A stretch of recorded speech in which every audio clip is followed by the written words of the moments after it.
हमने अपनी पार्टी की मीटिंग बुलाई है। 6 तारीख को हिसार में हम अपनी मीटिंग करने जा रहे हैं स्टेट बॉडी की, जहां हम अपने पदाधिकारियों को, पार्टी के नेताओं को फतेहाबाद रैली में जो जिम्मेवारी उन्होंने निभाई है, जिस ढंग से उन्होंने काम किया, जहां उनको उसके लिए बधाई देंगे। वहीं आदमपुर चुनाव में उनकी क्या जिम्मेवारी है उसके लिए भी हम 6 तारीख को तय कर लेंगे। और उसके बाद 8 तारीख से 12 तारीख तक 4 दिन मैं लगातार स्वयं हल्के में जाऊंगा और हल्के में जाकर के लोगों से मिल करके, बात करके, कार्यकर्ताओं से पूछ करके हम अपनी पार्टी का प्रत्याशी तय करेंगे। वहीं एक बात और लोगों से जरूर पूछूंगा कि इस उपचुनाव की जरूरत क्यों पड़ी, ये उपचुनाव किन परिस्थितियों में हो रहा है, ये परिस्थितियां किसने पैदा करी, इसके लिए कौन जिम्मेवार है। ये उपचुनाव जो है, ये इस्तीफा कोई इस बात के लिए नहीं दिया गया था कि कोई मेजर रीजन हो गया जिसकी वजह से इस्तीफा देना पड़े। मैंने तो इस्तीफा दिया था तो किसान आंदोलन चल रहा था, केंद्र की सरकार किसान को कमजोर कर रही थी, उसको जमीन से बेदखल कर रही थी, कहीं किसान की रोजी रोटी छीनने का काम कर रही थी। मैंने तो उन हालात में किसानों की लड़ाई लड़ने के लिए इस्तीफा दिया था, अपने हल्के के एक एक व्यक्ति से पूछ करके, बात करके फिर रिजाइन करने का काम किया था। कुलदीप बिश्नोई ने क्यों इस्तीफा दिया, ये पूछने वाली बात है। कुलदीप बिश्नोई तो ये कह करके चुनाव जीतते रहे आज तक कि मैं अगला मुख्यमंत्री बनूंगा। क्या वो मुख्यमंत्री बनने के लिए उन्होंने रिजाइन किया या अपने बेटे को राजनीति में स्थापित करने के लिए? ये इस्तीफा लोगों के हितों में नहीं दिया गया, ये इस्तीफा स्वार्थ में दिया गया है, अपने स्वार्थ की पूर्ति के लिए, अपने आप को कहीं ईडी से, इनकम टैक्स से, सीबीआई से, इन एजेंसियों से बचाने के लिए दिया गया है। तो आप ये मान के चलो कि लोग जो है हर हालत में, कोई मूर्ख नहीं है, लोग बहुत सोच समझ करके फैसला करेंगे। इन्होंने जहां लोकसभा में इनको बुरी तरह हराने का काम किया था, इस विधानसभा के चुनाव में भी, उपचुनाव में भी लोग इनको सबक देंगे। अब ये जब वोट मांगने जाएंगे तो क्या एजेंडा इनके पास, क्या कहेंगे? लोग जब पूछेंगे सामने से वे इस्तीफे की नौबत क्यों आई, जरूरत क्या पड़ी, तो बताओ, इसका क्या जवाब है इनके पास? हर गांव में लोग ये सवाल करेंगे, पूछेंगे कि क्यों इस्तीफा दिया है। इंडियन नेशनल लोकदल की बात करें तो किन मुद्दों के साथ वो जनता के बीच में जाने का काम किया जाएगा?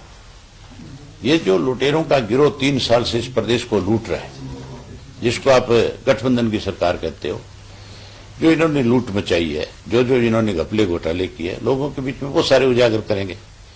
उसके साथ साथ ये भी पूछेंगे लोगों से कि इनसे पूछो, सवाल करो कि किस लिए चुनाव लड़ रहे, क्या जरूरत पड़ी है। हमारे पास तो बहुत मुद्दे हैं, ये क्या कह करके चुनाव लड़ेंगे, इनके पास कौन सा मुद्दा है? सर, दुष्यंत चौटाला कह रहे हैं कि दिग्विजय चौटाला कह रहे हैं कि दुष्यंत चौटाला को हरियाणा की जनता सीएम के तौर पर देखना चाहती है।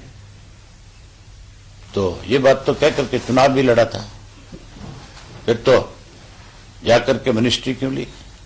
फिर तो चीफ मिनिस्टर की लड़ाई लड़नी चाहिए थी। जो व्यक्ति पहले दिन से ये कह रहे थे कि हमने तो नारे लगाए गए थे, आया सीएम का, अब नारे लगेंगे गया सीएम, ये उसके कहने से चीफ मिनिस्टर कैसे बन जाएगा? जिनके पास 10 एमएलए हैं और जो ये कहते हैं कि हम ये गठबंधन का धर्म निभाएंगे। अगर मान लो कल को बीजेपी के साथ ये दोबारा चुनाव मैदान में भी आते हैं गठबंधन के साथ, तो फिर चीफ मिनिस्टर का कैंडिडेट कैसे हो जाएगा? बीजेपी इनको कितनी सीटें देगी? ये तो खाली सारा दिन लोगों के अंदर कैसे, तो कुछ तो बोलेंगे बेचारे, कुछ तो कहना ही पड़ेगा।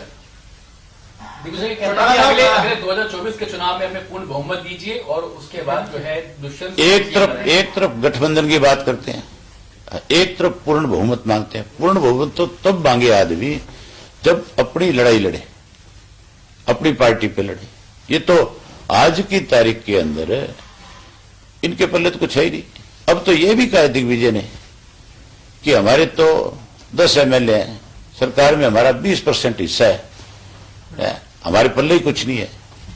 जो ये कहते थे कि हम पता नहीं हरियाणा प्रदेश के युवाओं के लिए क्या कर देंगे, महिलाओं के लिए कर देंगे, जो कहते थे बूढ़ों की पेंशन बढ़ा देंगे, वो सब हम ये बात स्वीकार करते हैं कि हमारे पल्ले तो सरकार में कुछ है ही नहीं।